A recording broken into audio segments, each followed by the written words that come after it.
in Sheridan. I'm Justine Polanic. And I'm Stephanie Alba, and welcome to Sup Sheridan.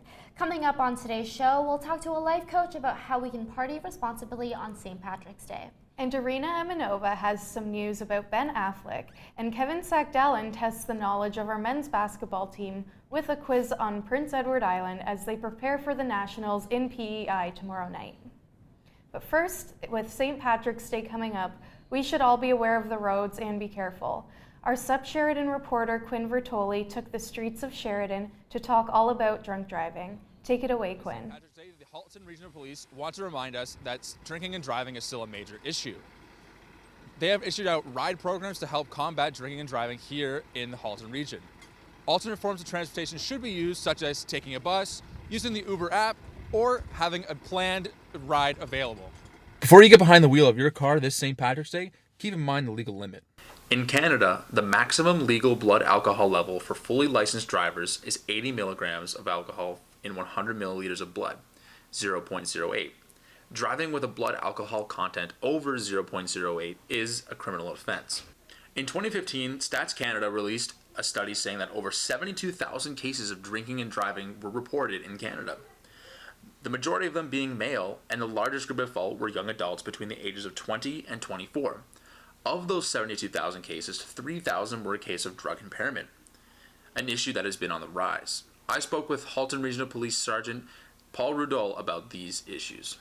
To identify them and to catch them and to charge them and to remove them from the road if that is warranted. So we have a plan in place this coming St. Patrick's Day, and it's very much similar to what we've done in the past, where we'll put additional resources out on the road, and they will have a very clear mandate to go out and look for any impaired drivers and respond to any calls that come in from members of the public reporting impaired drivers. And they get caught because we recognize officers are well trained in recognizing the signs of an impaired driver, and we have programs in place to try and catch them, because we recognize that for the most part these drivers present a really high risk to everybody else that's on the road. Like I said, I think they're selfish. Like, they're not thinking about who they could potentially hurt on the road. Like, you could kill people, right? Mm-hmm. So sometimes people aren't aware of how intoxicated they can be and give themselves false belief of how stable they are. Be altered by the effects, and people just think that they're fine. This St. Patrick's Day, plan some alternative transportation and stay safe. This has been Quinn Bertoli reporting for Sup Sheridan. Thanks, Quinn. It's better to be safe than sorry when drinking, but it's getting down to the wire for this semester, and students are looking forward to relax with a couple of pints and celebrate St. Patrick's Day. But how can students find a balance between having fun and being responsible? Well, today's guest has 30 years under his belt as a professional speaker and as a university health educator at Brown University and Johns Hopkins. He founded the website therise.org and created a program called Party with a Plan. Randy Havison joins us to talk more about his plan. Hi, Randy. Thank you so much for joining us. Hi, thanks for having me on. So, can you tell us how you came up with the idea of Party with a Plan? Sure. Yeah, I got really tired of the programs that were out there, alcohol education programs for students, because I found that most of them didn't really make sense. We're telling people to check their BAC, but I don't know many students that check their BAC 11 o'clock on a Friday night. And the term be responsible can be defined in so many different ways that it really invalidates the term. So I wanted to come up with a way to teach students how to enjoy alcohol without getting in trouble. So I came up with Party with a Plan, the low-risk guidelines that basically teaches students how to be safe with alcohol when they choose to drink. So being cautious about drinking responsibly is even more important on days like St. Patrick's Day. What advice do you have for students to balance being responsible and having fun? Again, it's knowing your limits and to find a guideline and stick to it. I find a lot of students just go out to drink and they don't really have any limits, or they don't really have a plan in mind before they go out. So I like to tell students to party with a plan. Know before you go out, how many are you planning to have? Who are you going out with? Where are you planning to go? And stick to that plan throughout the night. And when students do that, they tend to be safer than those who just kind of go for broke. Perfect. Well, thank you so much for being on the show, Randy. I really appreciate talking to you. We're taking a quick break now, but stick around. When we come back, Raya Walford will have the latest news for you. Stay tuned.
Welcome back. I'm Raya Walford with today's latest news.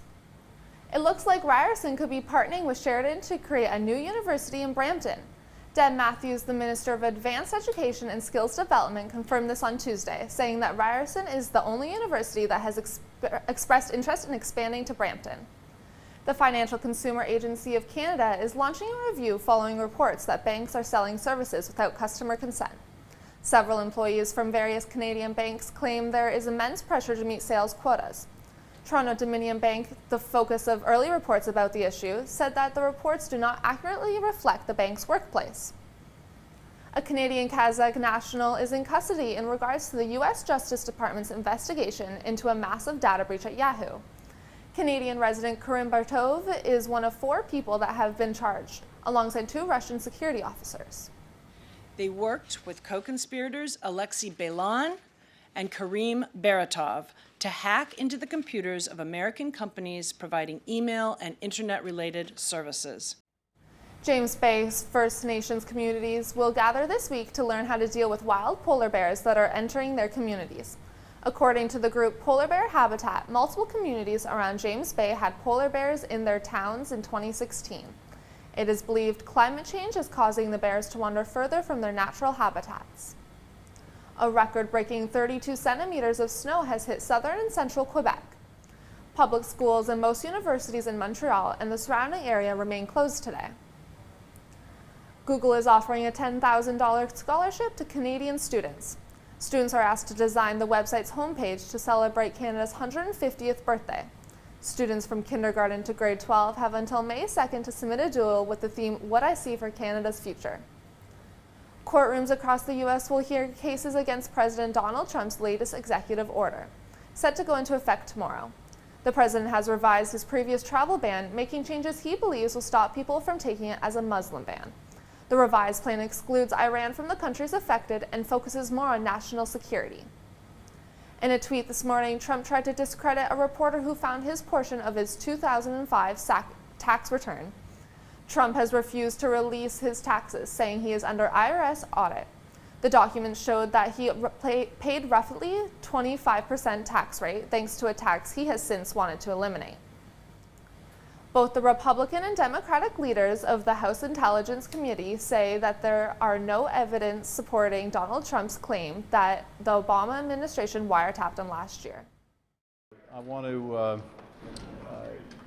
join in saying that to date I've seen no evidence that supports the claim that President Trump made that his predecessor had wiretapped he and his associates at Trump Tower. Thus far, we have seen no basis for that whatsoever.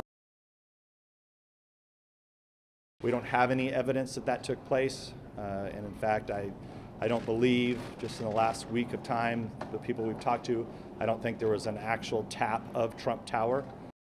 Major pollsters in the Netherlands suggest that current Prime Minister Mark Rutte will win today's election, with far-right populist Geert Wilders to take second place. The Dutch are casting their votes today. Rutte and Wilders have been in a tight race during the campaign's closing days. The footage used in this next story is graphic and may disturb some viewers. At least 30 people are dead after a pair of bombings in Syria's capital city. Following an earlier suicide attack at a Damascus courthouse in Syria, the Syrian media says there has been a second bomb blast. Currently, no responsibility has been taken for either attack. Plastic bags will be a thing of the past in Kenya. The use of plastic bags for commercial and household packaging will be banned come September. The ban includes importation, manufacturing, and use of plastic bags. A woman's face is left blackened and burned after her headphones caught fire on an international flight. The woman says she was sleeping and listening to music when she heard an explosion. She threw her headphones on the ground and flight attendants poured a bucket of water on them. This has been your Sheridan News Update. Let's head back to Justine and Stephanie in the studio. Thanks, Raya. After the break, Arena has the lowdown on Sheridan's alumni at the Canadian Screen Awards. And Bella Criscala will be live with some wildlife at the Toronto Sportsman Show. Don't go anywhere.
Welcome back to Sup Sheridan. Coming up, Kevin Sackdalen talks to our Bruins men's basketball team before they head out east for the national championships. And Irina Amanova may have some good news about our Sheridan grads at the Canadian Screen Awards. But first, we're joining Bella Criscala, who is live at the Toronto Sportsman's Show. Let's fly over to Bella, who is with the Canadian Peregrine Foundation. At the Toronto Sportsman Show. We're with the Canadian Peregrine Foundation, which is just one of the many exhibits we can find this weekend at the show. Joining us to talk about the exhibit is Mark Nash. Thank you for being here. Thank you for having us. Great to have you. So, Mark, do you mind just telling us a little bit about your foundation? Absolutely. Well, we were established in 1997 officially as a Canadian charity, federally chartered, and we're involved in a vast number of endangered species recovery programs for birds of prey here in the province of Ontario as well as other parts of Canada. And today we're down sort of on a break, March break, for the kids are off, with a lot of our feathered ambassadors that are also off school for their March break, that down here so we can get an opportunity to visit them and see what they're all about. What do you want people to take away from your exhibit when they come to see it? Oh gosh, environment. Tread lightly. Respect our environment and our wildlife. We all have to live together, and we can very well. Little mutual respect and admiration, and we can all do very well together. And how many birds would you say you have in your foundation? We have a total of 17 feathered ambassadors, all birds of prey, some endangered, some threatened, some species at risk, all raptors, as we say.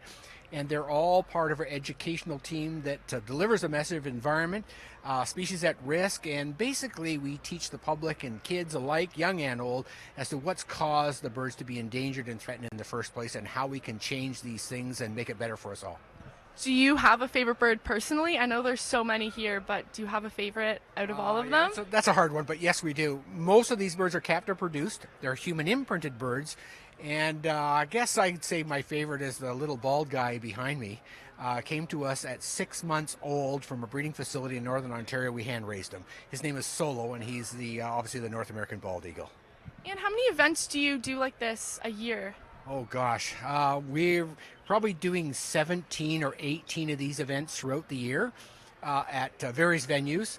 And as far as our school visits, which are our primary educational tool for the birds, we do about 2,500 school visits a year from September until June. Perfect. So, do you mind introducing me to Alexandra? Absolutely. I was waiting for you to ask. Well, I have a great horned owl, captive produced. We raised her as a baby, and she is a human imprinted bird, and we'll see if we can get you up close and have a little bit of a visit with Alex. Perfect. So I need you to have your safe second, hold on to that tightly, and we're going to put Alex in your fist. I need you to hold your fist up and out. We'll put her down and get her close. So bring her close so she feels comfortable and happy and safe. Perfect. I'm going to get out of your way.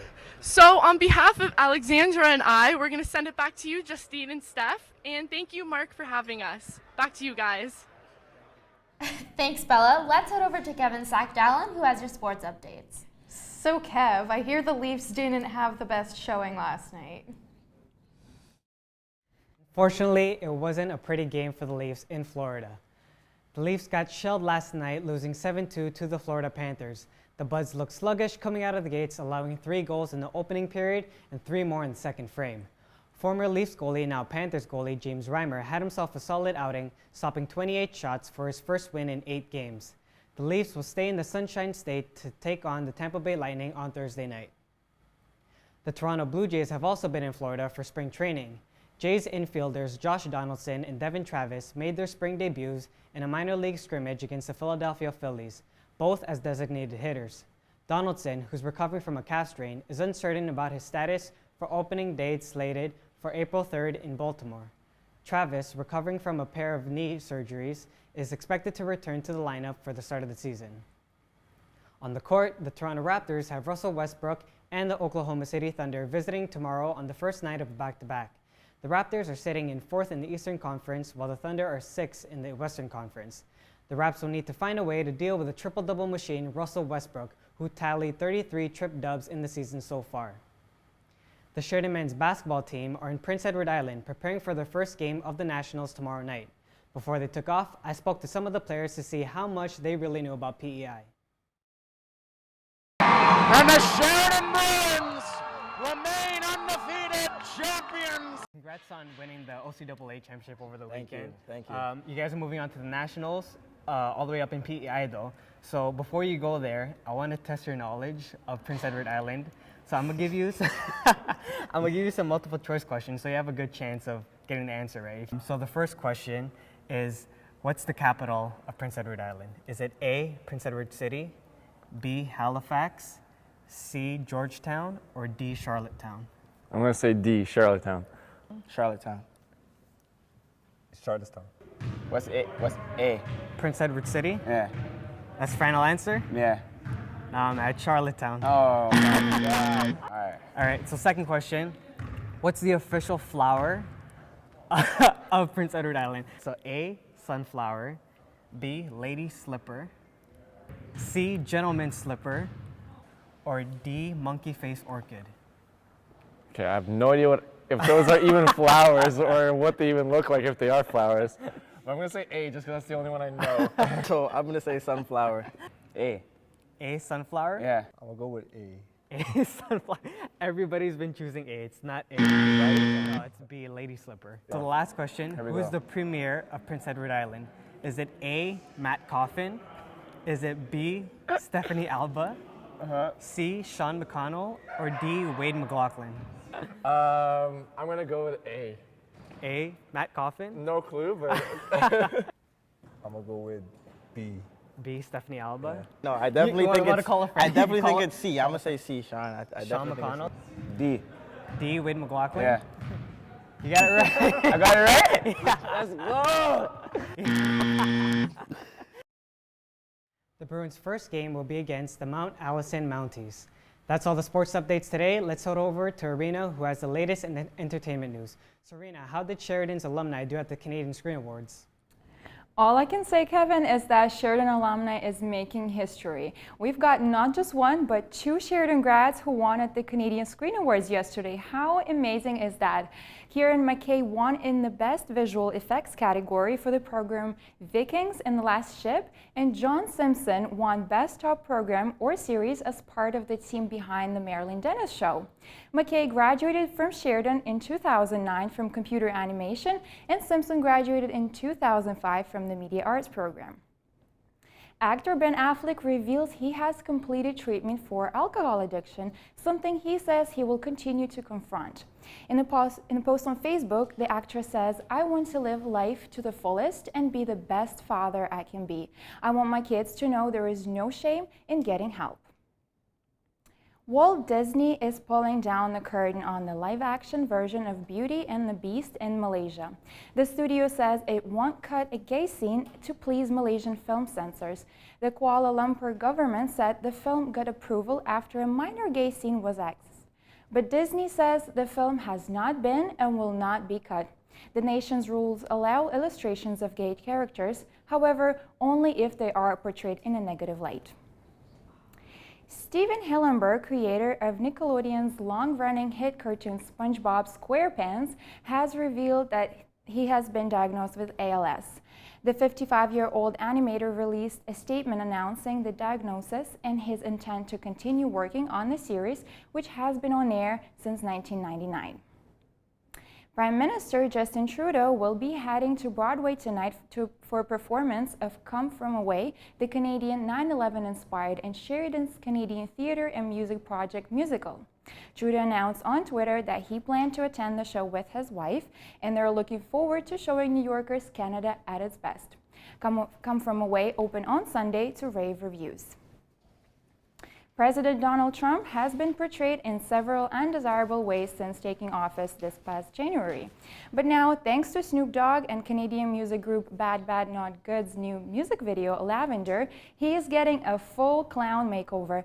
Trump's attorney, Michael Cohen, spoken to TMZ, calling out the rapper for his latest visual offering, which shows him aiming a toy gun at clown parody of the president. Cohen says it's totally disgraceful. Snoop owes the president an apology. There is absolutely nothing funny about an assassination attempt on a president. Canadian pop star Shawn Mendes will star in a musical called Summer of Love that will be directed by Evan Reitman. The Hollywood Reporter says it's a road trip movie, but not much else is known about the plot. It will be Mendes' first live-action film role and Reitman's first musical. That's exciting.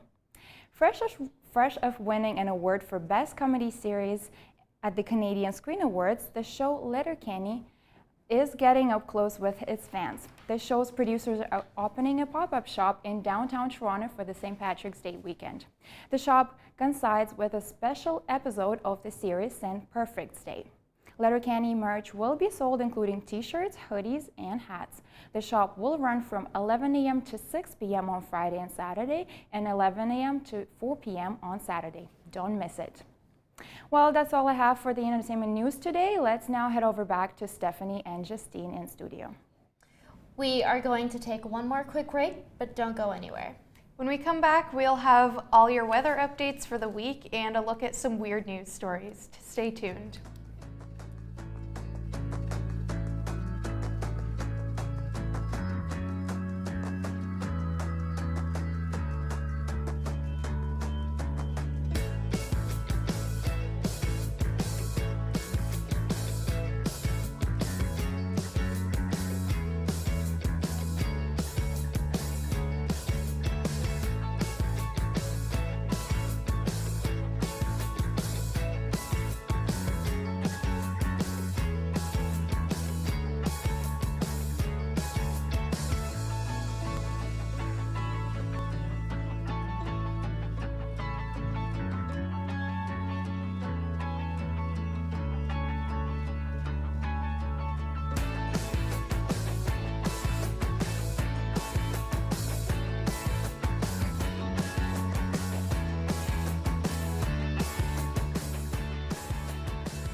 Hey guys, what's going on? My name is Amanda and I am in the Visual and Creative Arts program. And here's your weather for today. We are finally starting to feel those freezing winter temperatures, as today we set at a scary -9 with scattered flurries and only a high of -4 today. Tomorrow starts some warmer temperatures though, as the high for the day will be 2 degrees with a mix of sun and clouds. Friday will again be a high of 2 and a few flurries with a chance of snow. Starting on the weekend, the temperature will stay at a high of 2 degrees with mixed precipitation on Saturday, and then on Sunday, it will be mainly sunny with a few clouds. Lastly, on Monday, we go up to a high of 3 with snow, rain showers, and a mix of sun and clouds. That's all the weather we have for you today, and make sure to dress really warm, and back to you guys in the studio. March 17th is a day full of drinks, parades, and everything green. Well, what are we really celebrating? I dug into the history of St. Patrick and what the historic day is all about. St. Patrick was born under Roman Empire rule in what we know as Britain in the year 387. When he was about 14 years old, he was captured by Irish pirates and made a slave to tend to and herd sheep.